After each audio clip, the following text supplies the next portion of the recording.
people already registered.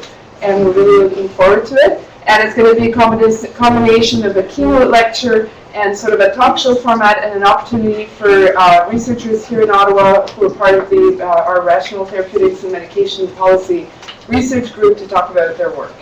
Welcome, everybody. Thanks. So I actually didn't, I wasn't asked for a bio, so presumably I was expected to introduce myself.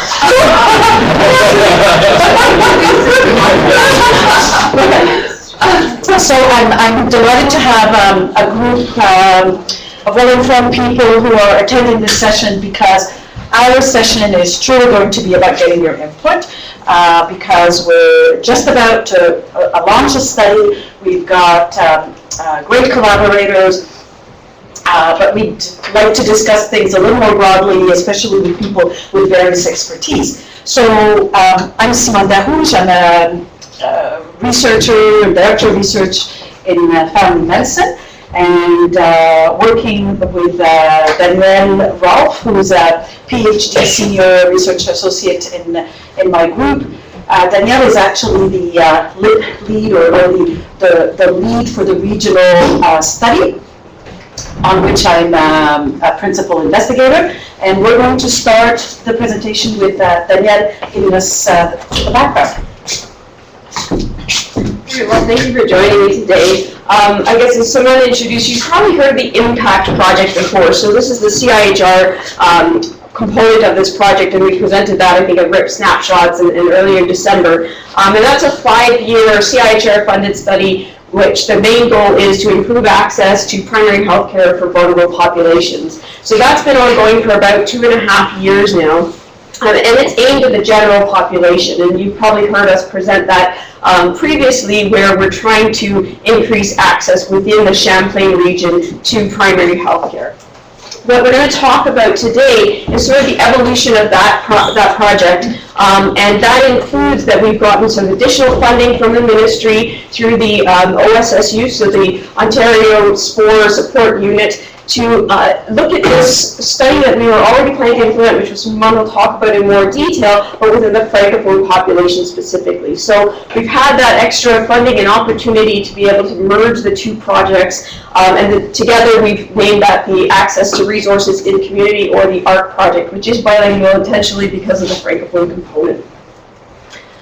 So I guess you may or may not be able to see all the details of here. I guess the main point of this is that this really is a community-based participatory project involving multiple stakeholders. You'll recognize some of the names there from the LIN. That builds on a lot of the work that Simone has done and others of you have done with respect to building the Champlain Collaborative between CTLC and the LIN. And so in collaboration with a number of those individuals, we built up a team that includes primary care providers, individuals from the community, so community members, as well as people from the Champlain Community Care Access Center, all as key stakeholders that we believe should have an influence in terms of where we are actually planning to implement this and the populations that we're planning to affect. Getting to be moving over? Yeah, that's perfect. So I think the key thing here that I'd like to point out, though, is the involvement of community members, because we're trying to address the needs of the community, particularly vulnerable populations. So we think that it's a very important thing that we have community members involved in the design and the implementation of our project. We built a research team around the project that we are proposing to launch, but led by Simone Dahrouge. There's also a number of investigators that have been brought on primarily for the francophone component, but will inform all components of the intervention. And these are established researchers with experience in either adapting things for the francophone population, Monica for her statistical background, as well as individuals who are able to talk about organizational change or implementation science that will really be relevant to the research that we're proposing. So to give you a little bit of background and rationale as to why this is what we're proposing is relevant, is that community resources are known to be beneficial or effective for populations. So these are resources that might help individuals through self-management, helping them to eat better, to exercise more, to manage medications, but they are all sort of interventions that are intended to change behavior primarily, or to support individuals to engage in healthy lifestyles. So from a number of reviews, we've identified that community resources or community-based interventions aimed at populations, taking different approaches, whether it's group education, group visits, e-health, telehealth, that they are effective, and they are effective in populations that might be high risk, say for example for cardiovascular disease or diabetes, seniors, or people with particular health conditions like asthma. We also know that it's evidence-based and recommended. So for example, there's national guidelines for diabetes management, and a component of that is self-management support and getting that within a community-based setting. But we also know that community resources are underutilized. So what we try to do through our community consultations is understand why they're underutilized, even though they're a valuable component within self-management.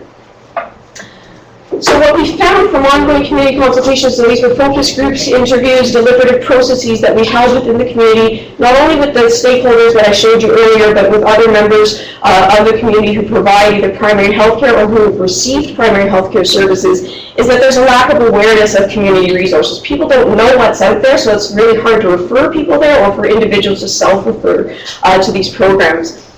Though there are navigational resources like Champlain Healthline 211 that serve as a repository for information about all of the community resources that are available, there's a lack of awareness that these services even exist. So the challenge with this too is that there's the equity lens, which is that we know that services, community-based resources are often located in places where people are already pretty well connected, and that the people who attend these community resources are pretty well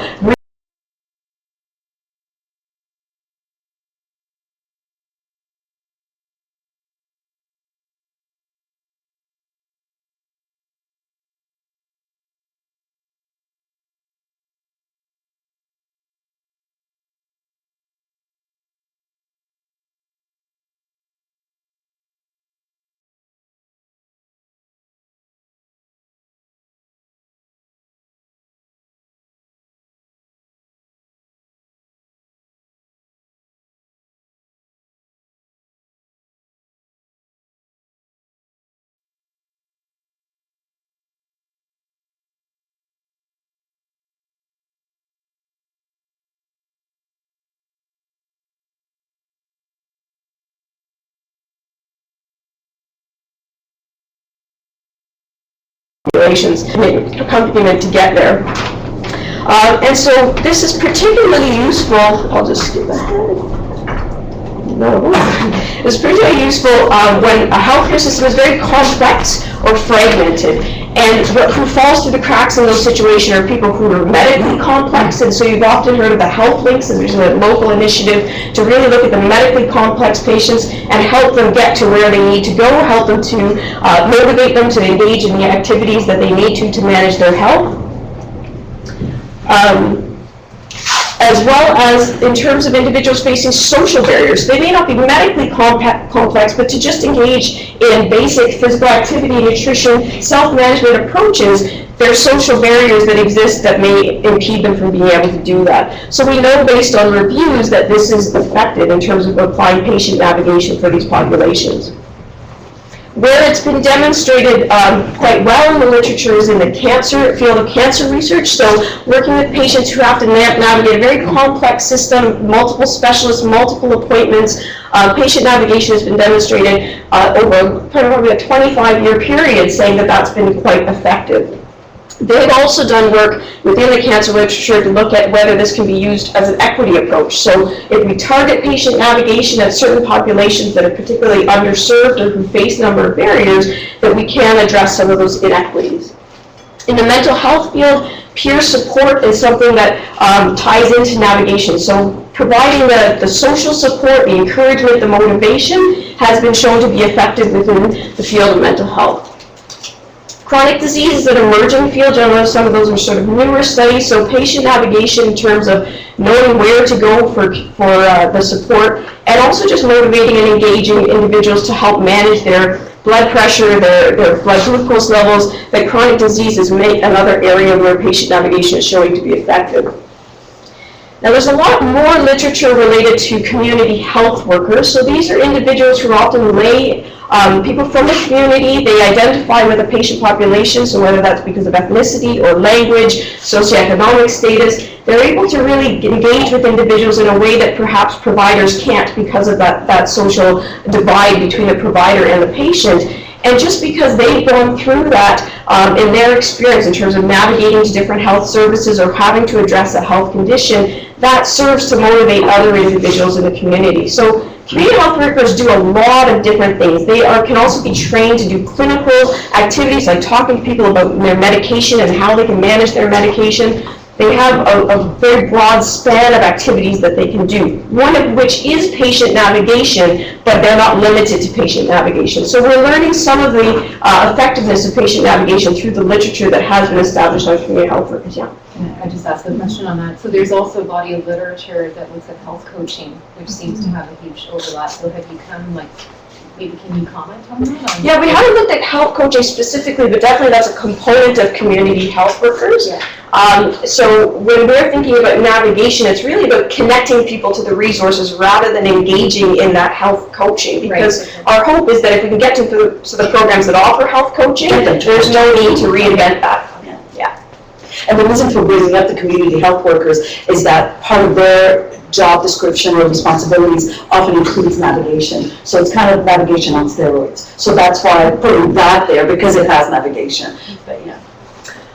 However, implementing patient navigation within primary care, there is not as much literature that has established the effectiveness of that. So I'm going to turn it over to Simone, who's going to explain what we are proposing to implement within the region for the study. Okay, thank you. All right. So the objective is to optimize access to community resources. And by access, we don't just need referrals, we need actually getting there. And also to ensure that it's equitable, to make sure that we address the barriers that some patients experience. So there's sort of two objectives. There's sort of an effectiveness objective, which is the objective one, to optimize equitable utilization. So what are we going to do? First, we know, we can help patients get to the community resources, but if they're not being referred, then we're not going to be able to help people. So first we need to get primary care providers to refer. We decided actually in parentheses to base the ground this in primary care practices. So we want them to be aware of what exists, let them know about the navigation resources, and encourage them to refer. And then provide the navigator in some practices and an RCT to look at the benefit of having a navigator in the practice to support them utilizing the services. We've also talked about improving system-level integration, because when we talked about, well, let's link primary care and community resources, one of the things, well, how are we going to integrate this? The system is so fragmented, and we're trying, so part of what we're doing is helping with that integration, but there is a component that I actually really am not clear on how we're going to be able to address. So our primary interest is utilization, but we need to understand how to do this within sort of activities that make sense and that are sustainable and where we don't cause any further fragmentation. So, and of course, as part of the utilization, we want to optimize the equity in utilization. Yeah. Do you want to take comments and questions as you go along? We're going to do, if you could keep them, because there's a ton of questions. And then there's the second component, and I'm really delighted to be working with folks, like Justin Pressot and François Chiocho from the Method Center and the Telfer School about understanding change in the practice, understanding how intervention was implemented and why did it work, why did it not work. So that's really helpful. And beyond that, we also want to understand, so we're addressing one dimension of access, utilization. But There may be other barriers, there may be, insufficient resources and so on. So we want to be able to capture that. So this is part of this inform the next steps by better understanding what we're doing and understanding the experience of the folks in the community. Today I'm going to focus on the first objective. So I want to focus on the sort of the effectiveness. Main outcome, utilization. So we want to get people to refer more, but we want the patients to get to the practice. Secondary outcomes, we want to look at equity. Did we actually help those patients who have social barriers achieve utilization? Another outcome is referrals, because we know there's not sufficient referrals, and when we've talked to some of you, you're not aware of the resources that are out there, you don't have the navigation tools, you're not confident your patient's going to get there because they're complex, so maybe you don't refer. So there's a number of reasons. So we want to increase referrals. We also want to increase sort of awareness, especially within the community members, or the patients, because this is where we're reaching them. We want them to be able to elicit a discussion with their providers about the community resources and how they can benefit them. And then system integration, which is still a big question mark for me. So, in collaboration with Monica, whose help has been tremendous. We haven't finished yet the design. We've talked about, we need to determine sample size. So we've had some discussions around design, but we're sure, we haven't finished our discussion. So part of what we're going to talk about is going to be around the design. But we know you're going to need an RCT. We know it's going to be a clustered RCT. And we know that there's going to be two components. The main one we're interested in is understanding the benefit of the navigator in enhancing utilization. But we also want to measure referral. To try to do both in a scientific design, in an experimental design, would have required too big a sample size. So, but we'll explain what we're going to do. The other thing is, now we've got sort of three groups that we brought together. We've got the original group, which was the impact, so it's kind of a general navigation within the Champlain region. But now we've got the Francophone study, and it's important to make sure that these populations are distinct. We're going to go in different practices to achieve the goals, but we can still pool all the results together. So we've got the Francophones in the Champlain region, and we're also working with another region, which is in Sudbury, the northeast limb. So we are going to need to stratify a randomization by the region. And then we expect that, I hope there's none of this is a surprise to me. I kind of know who's frowning a bit now. And then there's interprofessional practices. So we're not going to go to the CHCs to implement the intervention. The CHCs are a partner here. They're going to tell us, they're going to inform how to implement the intervention. They're probably going to host the navigators in terms of not necessarily physically, but sort of conceptually, so they're integrated within the system. Because we don't want to be just another little cog kind of sitting here. We want to be part of the system, so they may not pay for them, but they're willing to house them, train them, and do some kind of oversight. So that's great. But they have a lot of resources. They could certainly use tons more resources because they deal with the most vulnerable population. But that's not who we're targeting. We're targeting, a person like, my mother, who is elderly, who is living alone, would have barrier in being able to, access to somebody with mental health who might have some anxiety and be able to reach a resource, maybe somebody with financial issues. So all sort of the usual person in the Champlain who has vulnerability, but not to the point of receiving care in a specialized center. But still, we think the interprofessional practices might respond differently to this than the non-interprofessional practice. They're used to working with other folks in the practice, so we're going to stratify the randomization by interprofessional or not. And we're going to roll it out stepwise. As Monica was saying, there's different reasons why we might roll something stepwise.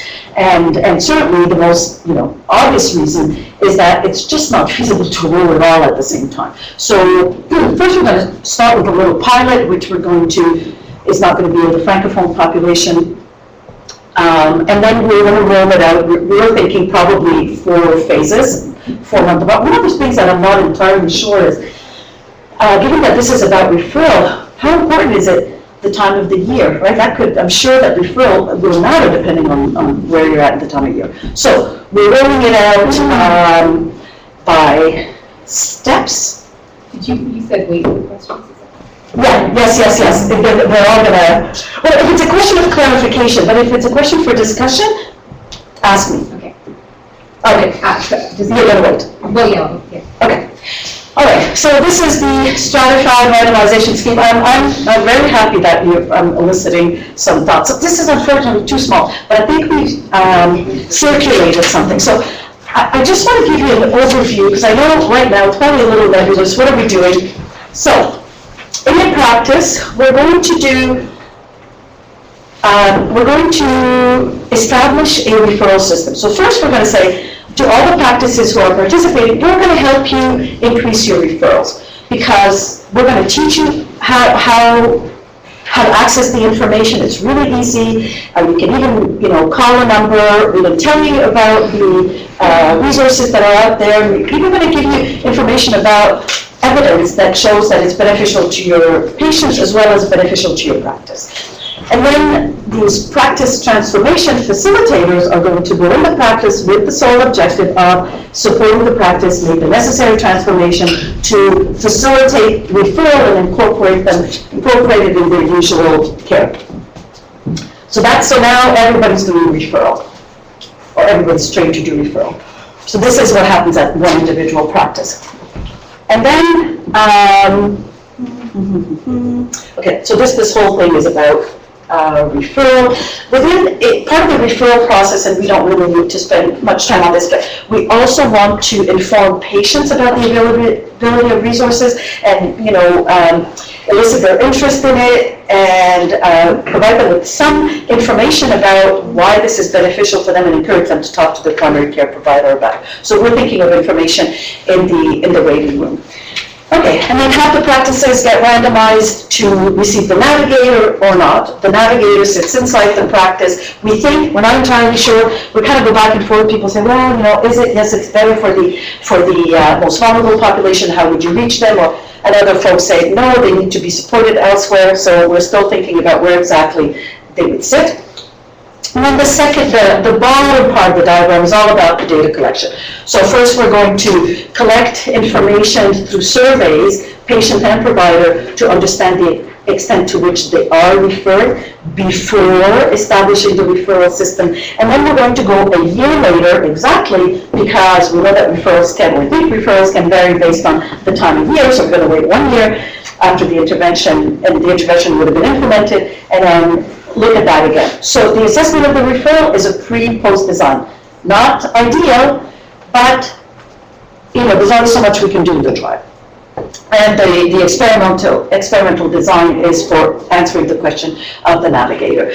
So how are we doing that? We're going to, everybody who is referred, we're going to evaluate whether they've reached the services in question. We're thinking 3 months later. We're happy to hear from you what you think is appropriate in terms of accessing. Yeah? I have a comment on recommendation from an online guest. Yes. They are saying that when he thinks about their trainees and their approach they use through knowledge and resource management, they use a very different approach than you use a very different approach than he does.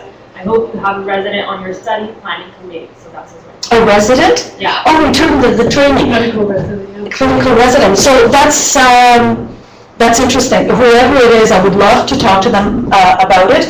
We do have a resident involved. Yes, we do. And so in fact, she's been involved, but she hasn't commented in terms of how our approach is different. So I'd love to hear about that person. So this is probably a teacher who is thinking about the way they're approaching it. So I'd love to hear their, and in fact, we're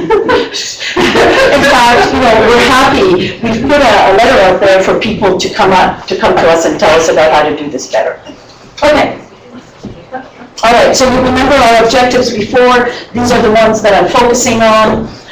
Okay, so now I'm going to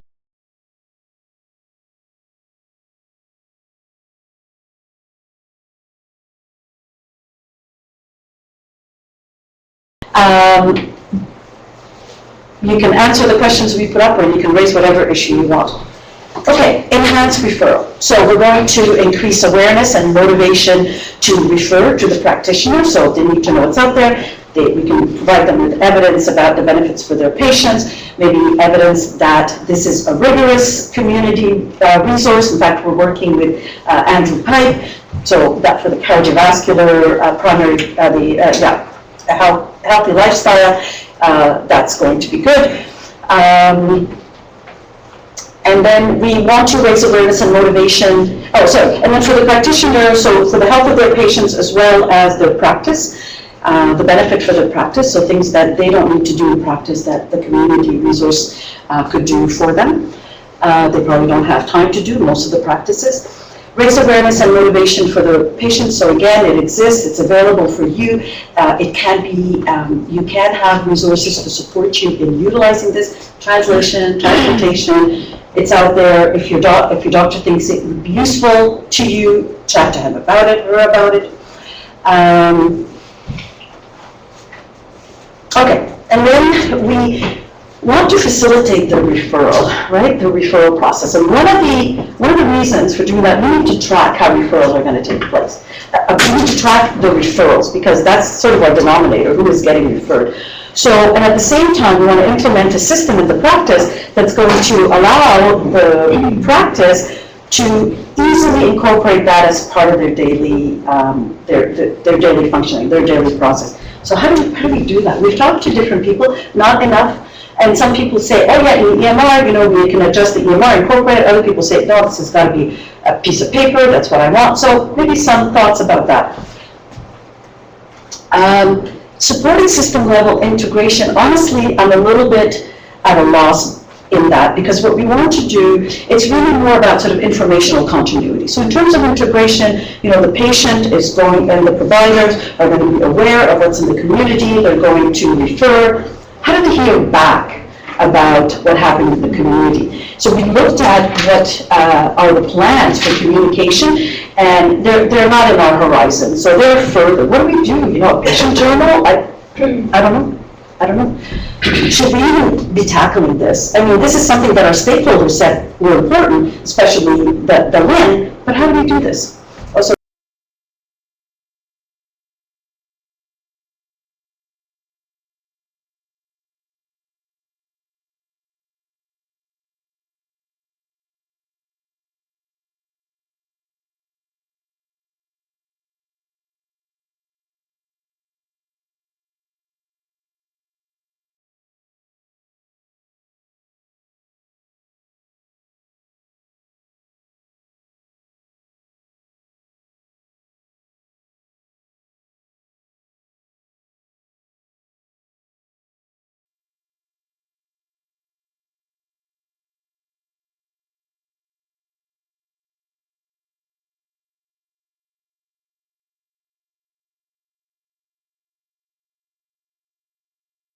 but when we,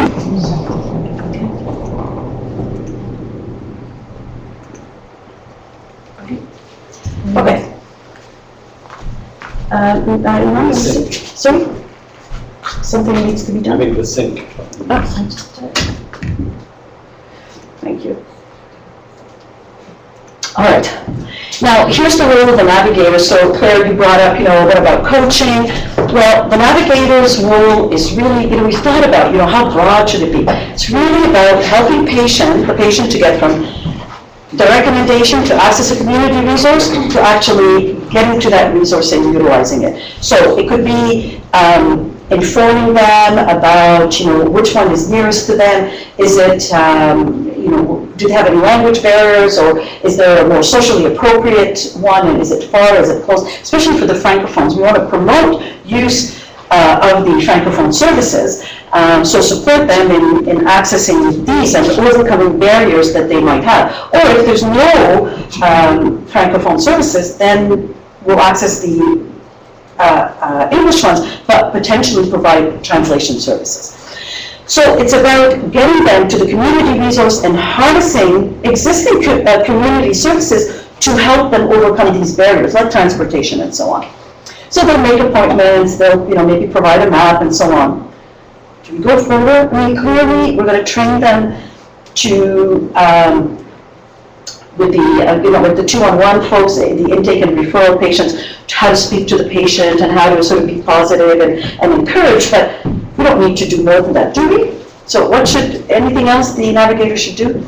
The other thing is, what I didn't mention is, the navigator is really intended for people who need support. If you or I, somebody recommends that we go to a community resource, really you have to, smoking cessation, here's the information, we can probably get to it. But what about the person who really isn't as comfortable or really wouldn't get to it, false prevention, an elderly person who may not, know how to go or doesn't have transportation, needs accompaniment. Those are the people we intend to have the navigator help them. How do we elicit that? How do we know? How do we identify these individuals? So I'll show you some slides.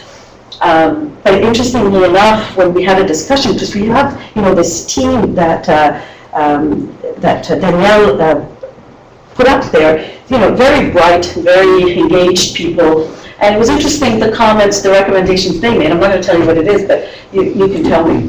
So this is a bit of it's a bit complicated, but really I hope that having explained it to you, it can become, I think you've all got it, it can become quite straightforward. So one is, in primary care, the normal, natural consultation happens. The discussion may be about community resources more than there was before because of awareness, both patient and provider.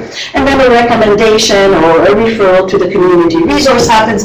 And then if it's a patient without barriers, they can be recommended to just told where to go or told to go to the navigation services, which is the 2-on-1 or the Champlain helpline, to find the appropriate resource for them, and then reach that service. And then the more complex patient, so there's a certain assessment of complexity or barriers that exist. And the more complex patients would then be referred to the navigator, whose responsibility then is to support that individual in achieving utilization. So they might harness some social services that are out there and ultimately reach the services, help the patient reach the services that was recommended by the provider.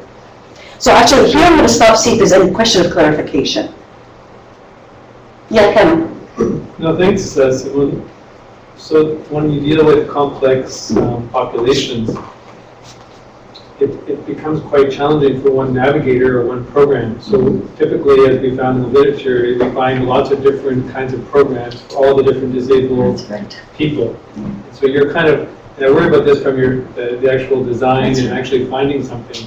And in practice, that we can, I'm sure I'll say that it's incredibly hard. Like I can do pretty good with refugees because I do this a lot, but I can't necessarily handle my spinal cord very well if I only have one. Yeah. And I think the care navigator is human too. So Kevin, I'm going to come back to that as the first question. I just wanted to understand whether there's questions of clarification, but I'm going to come back. I think we're pretty much, so I'm going to skip those because this is just ways to elicit social barriers. So these are the questions for discussion. So let's open the discussion. And the first point that you bring up, Kevin, is an excellent point. And that is where they've seen effectiveness of these navigators, community health workers, whatever you want to call them, has been one of the predominant characteristic or attribute has been a good relationship with that individual, and often founded on the fact that they are peers. So often founded on the fact that, like mental health or addiction, people are much more likely to listen to somebody else who's had their experience. Same with cultural navigators. So, if you've got that same cultural background, you can help them. The challenge, and then there's other evidence around, cancer or, so people who specialized in cancer, and maybe they're cancer survivors who help patients. The challenge is primary care is about everything.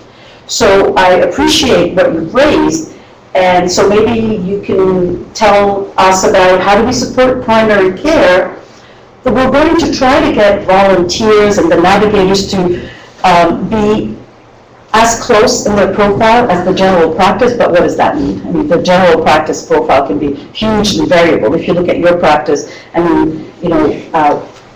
refugees make up a big part, but then there's the, well-to-do individual as well. So how do we represent that practice? So any just before, I'll let Barry talk a second. So, I mean, I guess I really believe this is a good project, so I don't want to be like, it's just incredibly challenging. I know, that's why we're here. So I think with like in Toronto, we had a community health center in Northwest Toronto, which was like through all undocumented people, often 20 years in Toronto without a healthcare, so living underground. And we had 5 programs directed at all the different groups. Yeah. And we're trusted the Vietnamese, the Portuguese, we had the Somali, they're pretty well authentic groups. There's one that wasn't, I can't remember, Spanish and one other one. Okay, And so so that is, again, like you just said, because they had the trust. okay, let me ask you the question. So if we're gonna put somebody in the practice, well, we can't put 10 people in the practice. Yeah. But we can do what you did, or we can think about doing that, which is maybe having people with different profiles, so the immigrant, the mental health, the whatever, but then they're central. So what is the biggest challenge? What do you think we should be addressing first? Putting the person in the practice, because those folks who deal with the vulnerable population will tell us if you're not right there, the chances of them contacting you, you've lost them, right? So that's why we want to be in the practice. On the other hand, if we're out there, we can provide the better profile, but will they come? So what is, okay. Other people, I'm sure everyone has similar experiences. And really what I would love is after this, if those of you who would accept that we have more conversation with you, that would be really helpful, because there's only so much we can achieve today. Barry? Yeah, I think we do need to talk afterwards, but I just finished crunching the numbers on the first 5 quarters of our community paramedic program. Yes. And this is an embedded community paramedic, embedded in our practice. I think it speaks to all of these things. Referrals, of course, are dead simple because this person is right there. That's it. We can, for one thing, search our database and come up with a list of complex patients for her to see. And integration into the practice. Well, the community paramedic can come back after a visit, walk and talk to the doctor. Okay, so that person feeds back the information. Yeah. And Written electronically or verbally? Both. Okay. Yeah, both. Okay. If it's urgent, That's helpful. there's no problem. Yeah. The utilization thing, crunching the numbers, I think I've got some insights into that in terms of our utilization leveled off. So if I started with the quarter where the intervention first took place and speckled everything up, and took the data from there. So it looked like family practice-wise, utilization leveled off. We only saved about $1,500 though. For the community paramedic program, we saved under $10,000. Utilization at the emergency level did not level off. And actually, the trend line stayed the same. The big difference was at the hospitalization level. And we can track back to 2012 and compare quarters. So the trend line is going up. Yeah. Hospital went down, that's where we saved nearly So that's interesting. $1 million. So given the community resources that you're referring to, you would actually expect within this horizon, within like a 2-year horizon, a decrease in hospitalization, 2 or 3 years, It's or, very quick, and if Okay. they're embedded, okay? you can load up patients. We've had, so we keep a registry. It's in 105 people registered. 18 of them die, of course, because they're all complex patients. 77 have been, are currently in the program, have been. So that's the number, that's the ones I looked at. So Monica, that could be, that's great data that's available through ISIS. So that, if that is a reasonable expectation. So I know Claire and Lise, you have comments. If you can address that or your other comments, I'd be happy to hear. Well, I mean, the first thing that comes to mind is when I'm listening to Barry is, so what about secular trends, right? Yeah, Like, but we've got a randomized control. I know, but I'm referring to Oh, yeah, your data yeah. specifically. Because you have this group of patients you're following, but Yeah. what's going on with the rest of the population? Are they also being less hospitalized, or who knows, right? Yeah. So that's just kind of my Well, I've done caveat a that period first of 5 comes to quarters. mind. much is going to happen. I don't know, anyhow. I mean, it sounds like a wonderful Yeah. program in many respects, so I don't want But to you're right, diminish it's it, but in terms of study design, you want to, like, to me, that's one of the things that comes to mind is that we want to make sure that we're not also looking at some other stuff that's Yes. happening at a health systems level that we're really I not agree. impacting, but that's just happening at the same time, right? The only reason So- that now Anyhow, was. that's my. And then I know there's a question from the virtual audience. Okay, so Lisa, did you have The a? only reason I did it now was because we'll lose funding in a month, so. Yeah, no, for sure, for sure. Claire, did you have a Yeah. comment? Yeah, so I think it's a great intervention. I feel like you're doing too much though, right? So I'm wondering, are you looking at trying to get me as the doctor to actually refer more and then the patient navigator would be part of that? Or is it, I mean, what I'm hearing is that it's really about getting the person to the service.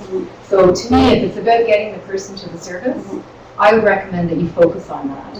The other piece of it that's interesting, but it's gonna I would be much happier as a primary care physician to have a patient navigator embedded or whatever in my practice. They come in 2 days a week or something, and I can tell them, you know, who you should contact, exactly like Barry was saying. I'm less interested in spending a session where you're going to tell me about 311, did you know about mental health, here it is, because like Kevin said, there's so much there, and I actually am not going to, I will not retain all of that beyond what I sort of already know, in a sense. And if you put it in my hands as the primary care provider to think about it, then it's going to block. What you want me to do is you want me to be in it so that I will at some point be able to communicate that I recommend this. That's it.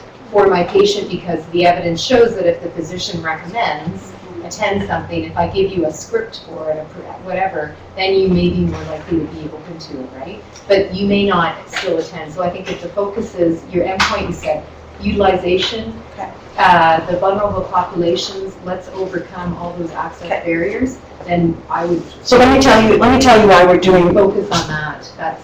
Okay, so one is that people are not currently referring because they don't know what's out there. So they need to be aware. So that could be it. We could just raise awareness and tell them to refer. That, really. And then, I'm not sure. yeah, we've done a lot of interviews, people don't know. We've actually done a lot of consultations. But it's about an individual patient though, right? So Yeah. I don't know if I have a Parkinson's patient who comes in this week, what is actually immediately available for Right. them.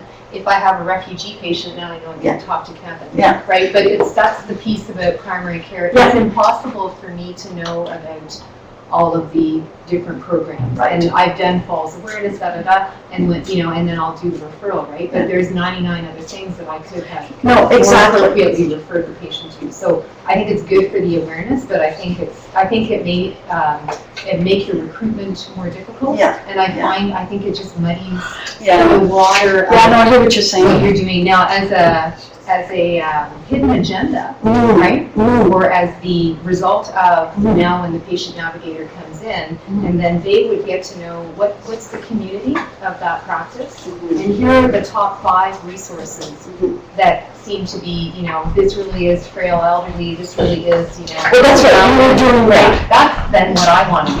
That's right, and we're planning on doing a needs assessment at the practice level. Okay. Yeah, but that's what I want to know, and then I'll help you.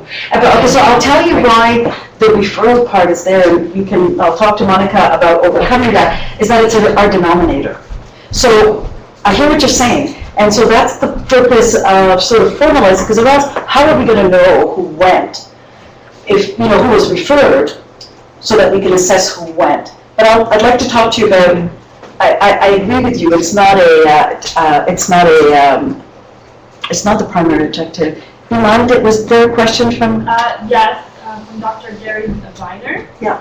I have concerns about the fragmentation of the role of the family doctor and loss of roles. It is clearly a component of what we expect from ourselves and our trainees. On the other hand, I cannot do this all, and I am sometimes a case finder and work collaboratively with social workers, etc.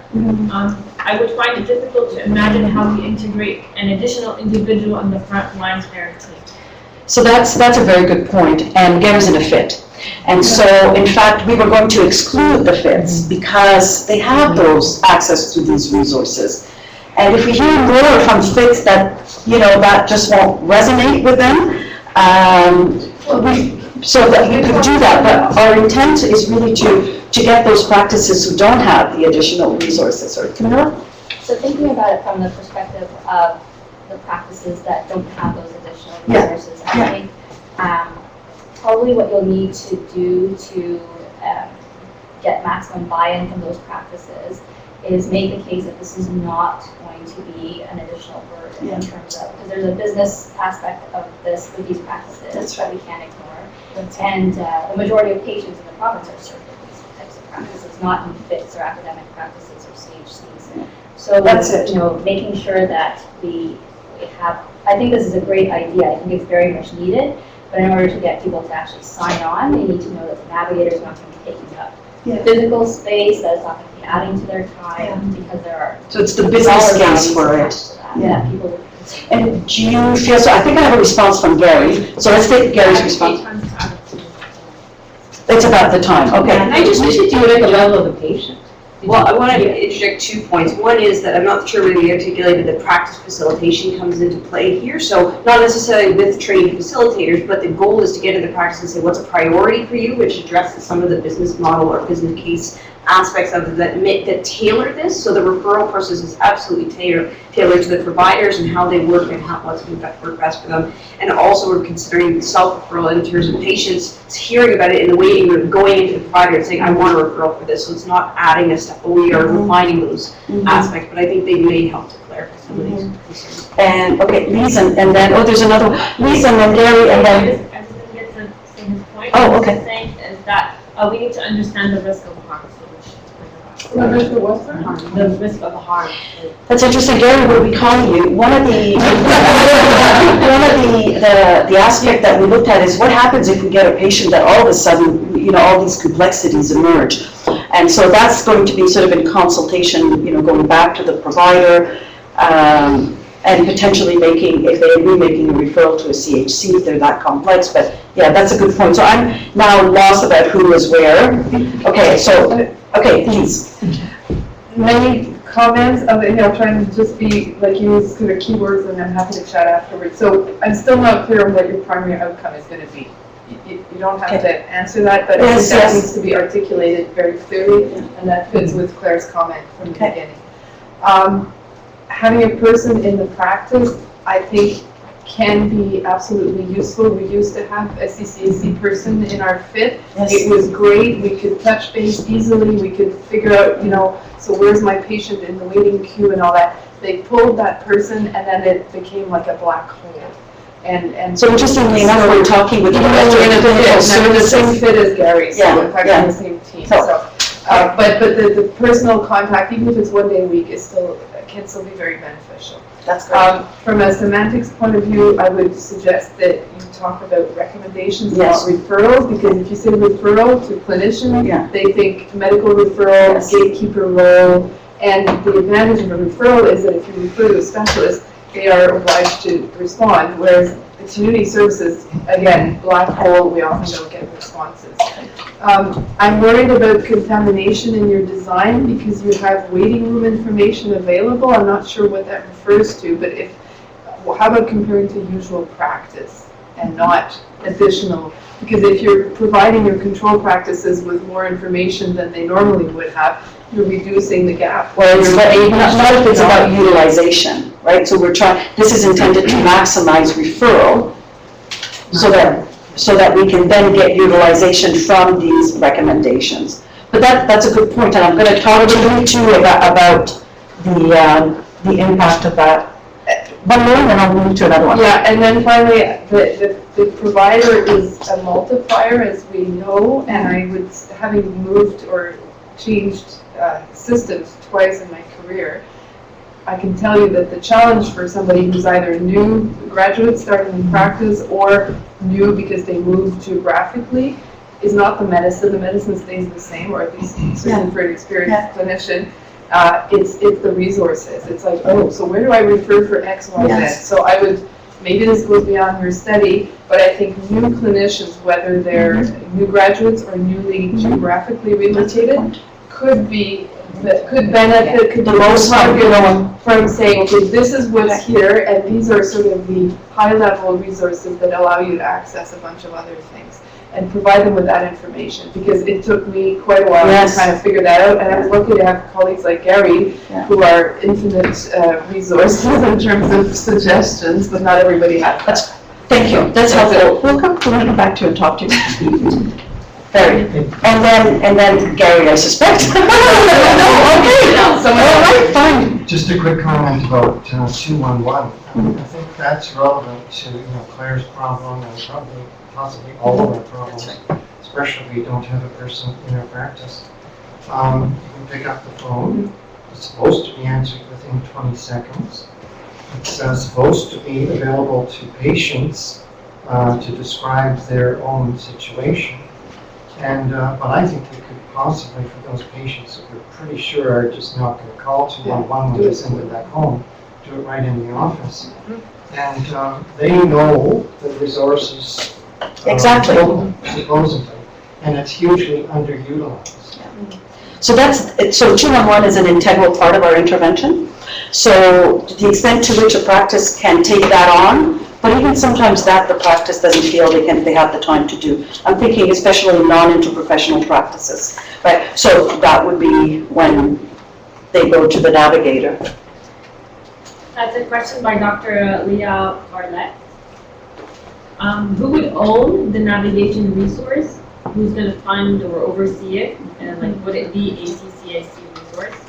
So we're in discussion with the CHCs and CCAC. Neither of whom is in a position to fund it. We do have funding for the Francophone component. So what we're thinking is demonstrate benefit and then hope that if there is a benefit that there will be some sustainability, that the CCAC might be willing to take that on, because we are talking to the CCAC exactly about the model that you talked about, having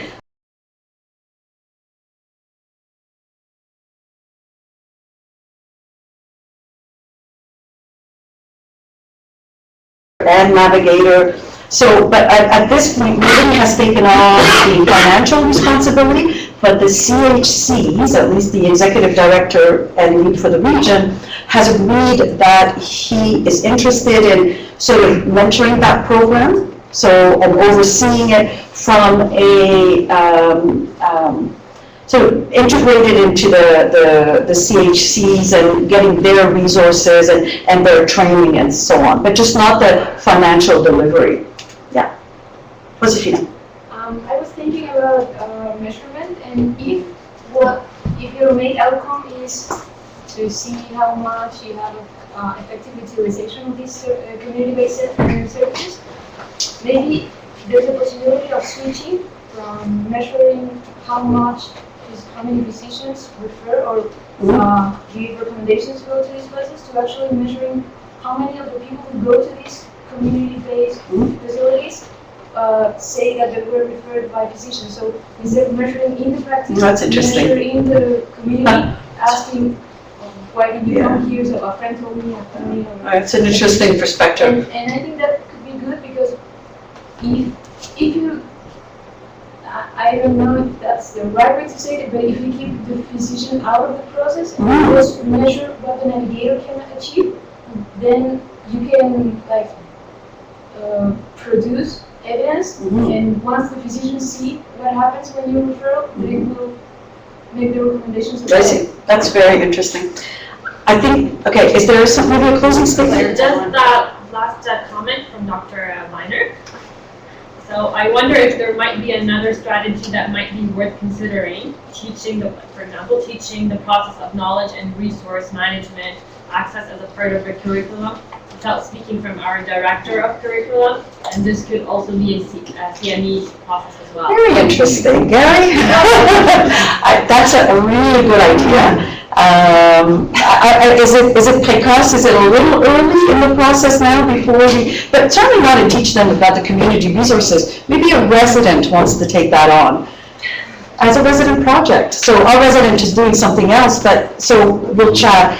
Thank you so very much for your comments, and I really would like to hear more. I think this was just sort of a little nugget that I got that is clearly telling us that, we need to listen some more, and that's really helpful. So if you are willing, we'll contact you, and if you're willing to sit down for a cup of coffee with us, we are going to listen some more to make sure that it's best